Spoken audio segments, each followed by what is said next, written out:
السلام علیکم، میں ہوں اجاز شریف۔ گلوبل وارمنگ کیا ہے؟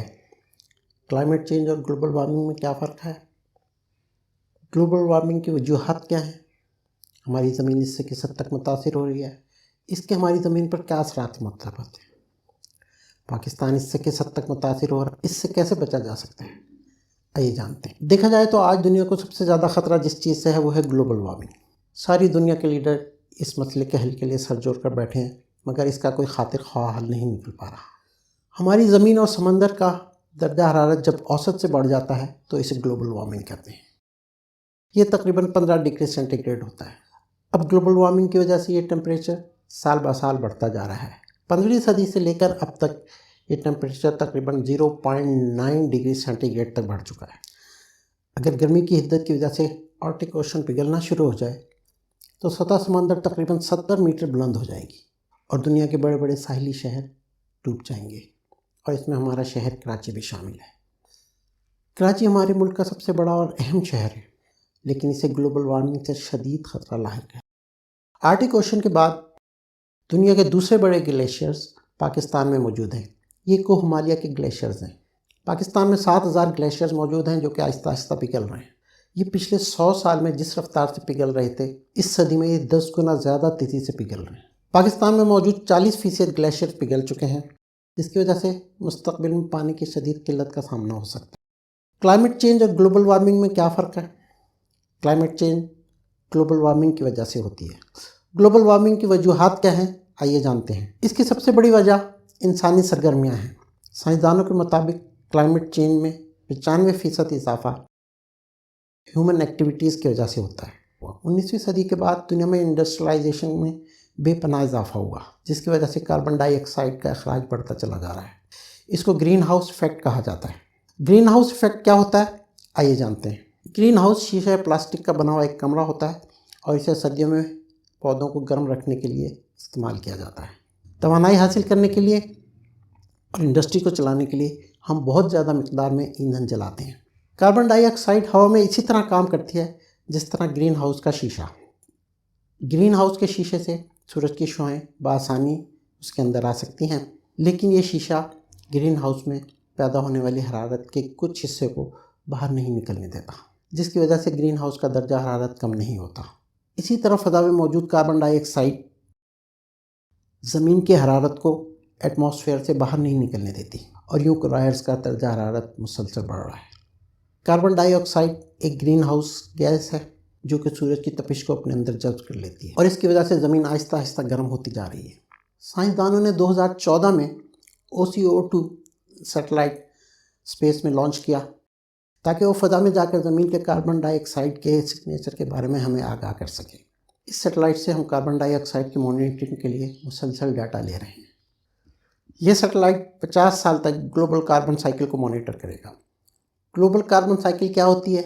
جیسے کہ واٹر سائیکل ہے، اسی طرح کاربن سائیکل ہے۔ زمین پر اگر واٹر سائیکل ڈسٹرب ہو جائے تو ایک قیامت آ سکتی ہے۔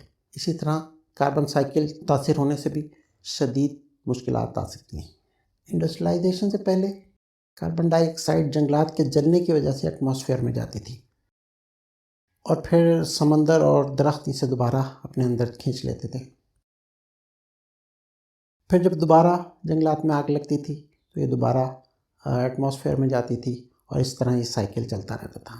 آپ کو معلوم ہے کہ درخت کاربن ڈائی آکسائڈ کو جذب کرتے ہیں اور آکسیجن کو خارج کرتے ہیں، اور انسانوں نے اپنی زندگی کو آسان بنانے کے لیے دھڑا دھڑ ایندھن کو جلانا شروع کر دیا، جس سے ایٹماسفیئر میں کاربن ڈائی آکسائڈ کی مقدار بڑھ گئی۔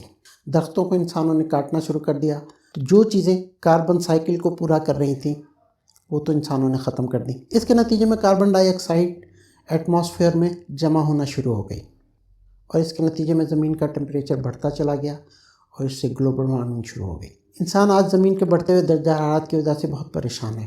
زمین میں بہت سی گیسیں جمع ہو رہی ہیں، اور ان میں سب سے زیادہ مقدار کاربن ڈائی آکسائڈ کی ہے۔ قدرت نے ایک ایسی مشین بنائی ہے جو کاربن کو اپنے اندر جذب کر لیتی ہے، اور وہ ہیں درخت۔ ہماری دنیا کا 45% اس وقت درختوں کی شکل میں موجود ہے۔ ایک عام درخت ایک سال میں 167 کلو گرام کاربن اپنے اندر جذب کر لیتا ہے۔ اگر آپ 6 درخت لگائیں تو سال کا 1 ٹن کاربن یہ 6 درخت اپنے اندر جذب کر سکتے ہیں۔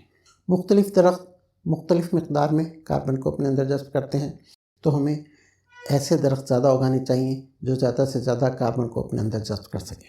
اب ایک مسئلہ آتا ہے کہ زمین کا زیادہ تر حصہ پانیوں یعنی سمندر پر مشتمل ہے، اور سمندر کے نمکین پانی میں درخت نہیں اگ سکتے۔ تو آپ کو بتاتا چلوں کہ ساحل سمندر پر جو درخت اگتے ہیں وہ ایک خاص قسم کے ہوتے ہیں اور انہیں مینگروو ٹری کہا سکتا ہے۔ یہ وہ واحد درخت ہے جو کہ نمکین پانی میں اگ سکتا ہے۔ ایک مینگروو کا درخت بڑے بڑے 4 رین فارسٹ کے درختوں سے زیادہ کاربن اپنے اندر جذب کر سکتا ہے۔ اس وقت دنیا میں 6.4 بلین ٹن کاربن ان مینگروو کے اندر قید ہے، مگر لوگوں نے اپنے فائدے کے لیے ان مینگروو کو بھی کاٹنا شروع کر دیا، اور ایک تحقیق کے مطابق سن 2000 سے لے کر سن 2015 تک تقریباً 122 ملین ٹن کاربن ایٹماسفیئر میں شامل ہو گئی۔ یہ مینگروو کے درخت نہ صرف کلائمیٹ چینج میں مددگار ثابت ہوتے ہیں بلکہ سمندری طوفانوں کو روکنے کے لیے بھی بیریئر کا کام کرتے ہیں۔ اگر ہمیں اپنا فیوچر بچانا ہے تو ہمیں اپنا فیول بدلنا ہوگا۔ ان فیول جو کہ پیٹرول، ڈیزل اور گیسولین پر مشتمل ہے، ان کو جلانے سے زیادہ کاربن ڈائی آکسائڈ ایٹماسفیئر میں شامل ہو رہی ہے۔ آج کل دنیا میں آلٹرنیٹیو فیول پر ریسرچ ہو رہی ہے جس سے زیادہ کاربن ڈائی آکسائڈ فضا میں شامل نہ ہو۔ دنیا میں جو گرمی بڑھ رہی ہے اس کی ایک وجہ کھیتوں میں ہل چلانا بھی ہے۔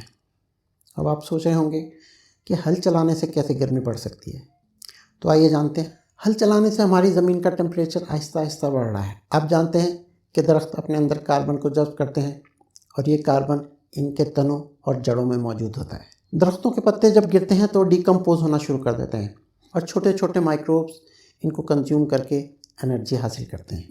جب ہم ہل چلاتے ہیں تو زمین کے اندر موجود بہت سارے ایسے جانداروں کو بھی ختم کر دیتا ہے جو کہ زمین کو زرخیز بنانے میں مددگار ثابت ہوتے ہیں، اور ہل چلانے سے زمین کا سٹرکچر تباہ ہو جاتا ہے۔ اس کے نتیجے میں جو بیکٹیریا کاربن پروڈیوس کر رہا ہوتا ہے وہ زیادہ تیزی سے کام شروع کر دیتا ہے۔ اس کا مطلب جو کاربن زمین میں جمع تھی وہ زیادہ تیزی سے کاربن ڈائی آکسائڈ کی صورت میں خارج ہو رہی ہے اور وہ ہماری ایٹماسفیئر کو گرم کر رہی ہے۔